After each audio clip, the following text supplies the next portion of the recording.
Badan Pengelola Investasi Danantara sepakat menyalurkan anggaran sebesar 20 triliun rupiah kepada Kementerian Pertanian untuk membangun peternakan ayam pedaging dan petelur terintegrasi di seluruh Indonesia. Ya, Menteri Pertanian Andi Amran Sulaiman mengungkapkan pemerintah telah menyiapkan anggaran sebesar 20 triliun rupiah untuk membangun peternakan ayam pedaging dan petelur terintegrasi di seluruh Indonesia. Amran mengungkapkan anggaran 20 triliun rupiah tersebut berasal dari Danantara, di mana pembangunan peternakan ayam terintegrasi tersebut ditujukan untuk memastikan kebutuhan daging ayam dan telur untuk program makan bergizi gratis agar terpenuhi. Selain itu, pembangunan peternakan ayam ini juga dilakukan sebagai langkah pemerintah untuk mensejahterakan peternak. Rencananya program ini akan berjalan pada Januari 2026. Halo Sobat Infodong, selamat datang di channel yang bukan cuma kasih info, tapi juga ngajak kamu mikir kritis bareng. Sobat Infodong, pemerintah lewat lembaga investasi barunya, Danantara, baru saja mengumumkan suntikan dana 20 triliun rupiah. Ya, kamu nggak salah dengar, 20 triliun. Angka yang cukup buat bangun ribuan kilometer jalan tol. Tapi kali ini buat ayam. Betul. Dana sebesar itu bukan buat beton, bukan buat gedung baru, tapi buat jutaan ekor ayam demi menyukseskan program nasional Makan Bergizi Gratis atau MBG. Tapi pertanyaannya, gimana cara kerja mesin raksasa ini? Siapa yang bakal mengelola uang sebanyak itu? Dan yang paling penting, apa dana ini beneran bakal sampai ke peternak-peternak kecil yang selama ini berjuang sendirian? Ini bukan sekadar berita. Ini tentang uang negara, gizi anak-anak, dan nasib peternak rakyat. Yuk, kita bedah bareng-bareng. Eits, sebelum kita bahas bareng-bareng, jangan lupa like, share, dan subscribe channel Infodong ya, biar kamu nggak ketinggalan info-info lainnya. Sobat Infodong, untuk tahu kenapa muncul kebijakan 20 triliun ini, kita harus lihat dua masalah besar yang Indonesia hadapi bertahun-tahun. Masalah pertama, gizi anak Indonesia. Angka stunting masih tinggi, banyak anak kekurangan protein hewani. Dan itu bukan cuma soal makanan, tapi soal masa depan bangsa. Program Makan Bergizi Gratis hadir sebagai solusi besar. Targetnya apa?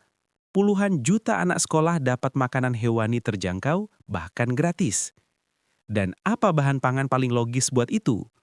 Murah, cocok untuk semua, produksinya cepat, gampang didistribusikan. Jawabannya, ayam dan telur. Tapi kebutuhan MBG nggak main-main, jumlahnya masif. Kalau pemerintah asal beli tanpa mengatur pasokan, harga ayam dan telur di pasar bisa langsung naik dan masyarakat jadi korban. Masalah kedua, nasib peternak ayam rakyat. Para peternak ayam rakyat udah lama hidup dalam ketidakpastian. Pakan naik, rugi. Panen melimpah, harga ayam jatuh.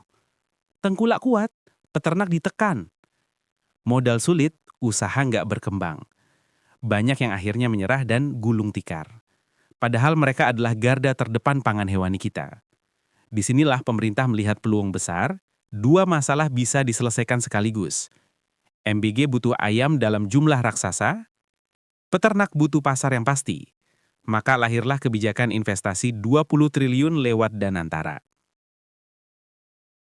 Saat kabar ini muncul, banyak yang salah paham. Dikira Danantara mau bikin peternakan ayam super besar milik negara. Ternyata bukan begitu. Badan Gizi Nasional atau BGN meluruskan, dana ini bukan untuk bangun peternakan baru. BGN sudah menjelaskan, dana 20T ini adalah pembiayaan untuk peternak, bukan untuk bikin usaha negara baru. Fokusnya, menguatkan peternak rakyat, bukan menyingkirkan mereka. Dana ini akan disalurkan sebagai modal kerja, pembiayaan produksi, akses sarana ternak. Tujuannya sederhana, peternak kecil naik kelas dan siap memenuhi kebutuhan MBG. Sobat Infodong, bayangin sebuah rantai raksasa yang saling terhubung dari hulu sampai hilir. Di hulu, BUMN Pangan.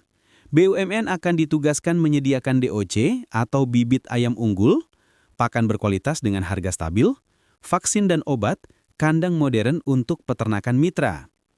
Masalah klasik peternak rakyat, mahalnya pakan dan bibit dibabat dari sini. Di tengah, Danatara sebagai pendana. Danatara akan menyalurkan pembiayaan langsung ke peternak, memberi modal untuk kandang, alat produksi dan pembelian pakan. Memastikan pertumbuhan kapasitas produksi. Jadi peternak nggak perlu lagi minjem ke tengkulak. Di hilir, program MBG. Hasil panen peternak, baik ayam maupun telur akan diserap langsung oleh program MBG. Artinya, pasarnya jelas, harganya pasti, resikonya kecil. Sederhananya, Danatara memberi dana, BUMN menyediakan sarana, peternak memproduksi, MBG menyerap. Sebuah siklus tertutup yang dirancang stabil. Nah, Sobat Infodong, lalu kapan sih mulainya? Pemerintah menargetkan dimulai Januari 2026.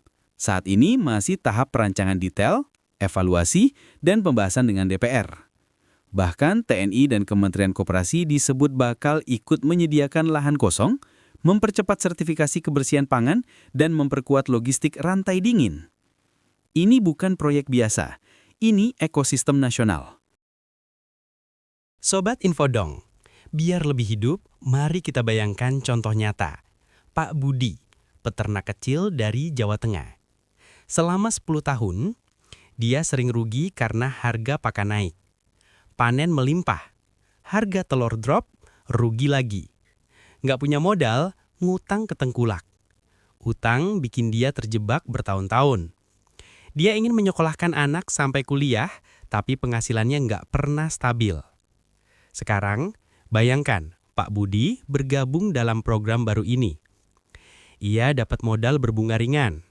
Bisa nambah 1.000 ekor ayam. Dapat pakan dari BUMN dengan harga stabil. Nggak takut harga berubah mendadak. Telurnya langsung dibeli pemerintah untuk MBG. Dia tahu berapa yang dia dapat setiap bulan. Dia bisa nabung. Dia bisa bayar sekolah anak. Dia bahkan bisa mempekerjakan tetangganya. Kalau satu Pak Budi bisa naik kelas, bayangkan 10.000 Pak Budi. Inilah dampak besar yang ingin diciptakan. Ekonomi desa hidup. Rantai pasok ayam nasional stabil. Anak-anak sekolah dapat protein setiap hari. Tapi Sobat Infodong, proyek raksasa jarang sekali mulus. Ada sejumlah tantangan besar yang harus dijawab. 1. Resiko kebocoran. 20 triliun adalah godaan besar. Pertanyaannya, bagaimana memastikan dana tidak bocor? Bagaimana mencegah peternak fiktif? Siapa yang mengawasi? Sistem verifikasi harus super transparan. 2. Ekosistem baru butuh waktu. Para pengamat menilai, membangun sistem baru dari nol itu butuh waktu lama dan penuh resiko. Ada yang menyarankan, lebih baik memperkuat peternak yang sudah ada atau ambil alih peternakan rakyat yang mati suri. Kalau struktur ekosistemnya belum matang, dana 20T bisa terhambur tanpa hasil. 3. Resiko monopoli BUMN. BUMN akan punya peran besar di hulu. Sebagian orang khawatir, apakah ini akan menciptakan monopoli baru? Apakah peternak akan benar-benar bebas menentukan harga atau akan bergantung penuh pada negara? Harus ada batasan jelas, supaya persaingan tetap sehat. 4. Ketergantungan serapan MBG. Kalau peternak terlalu nyaman karena semua produknya pasti dibeli MBG, apa yang terjadi kalau anggaran MBG dipotong atau programnya dihentikan di masa depan? Peternak bisa kelabakan. Jadi penting banget bahwa program ini harus membuat peternak kuat, bukan manja. 5. Pemerintah masih mengkaji. Pihak Danantara sendiri menyadari resiko ini. Chief Operating Officer Danantara, Doni Oskaria bilang, semuanya masih dikaji mendalam, perlu studi kelayakan yang matang, rencana final menunggu pembahasan DPR. Tanda bahwa pemerintah sangat sadar kompleksitas proyek ini. Nah, Sobat Infodong, proyek 20 triliun ini ibarat dua sisi mata uang. Sisi pertama, potensi besar. Nasib peternak kecil bisa terangkat, ekonomi desa hidup, harga ayam stabil, anak-anak makan bergizi setiap hari. Sisi kedua, risiko besar. potensi korupsi, eksekusi rumit, resiko monopoli, potensi ketergantungan. Keberhasilan program ini sepenuhnya bergantung pada transparansi pemerintah, integritas pelaksananya, pengawasan dari masyarakat. Ini bukan lagi rencana di atas kertas. Ini kebijakan raksasa yang akan menentukan masa depan pangan Indonesia. Sekarang pertanyaannya, kamu optimis program ini bakal berhasil? Atau justru skeptis dengan potensi masalahnya? Tulis pendapat, harapan, atau kekhawatiran kamu di kolom komentar. Diskusi kamu penting banget supaya uang rakyat benar-benar dipakai demi kepentingan rakyat. Sampai jumpa di video berikutnya dan jangan lupa like, share, dan subscribe channel Info Dong. Karena di sini bukan hanya kasih info, tapi info dong.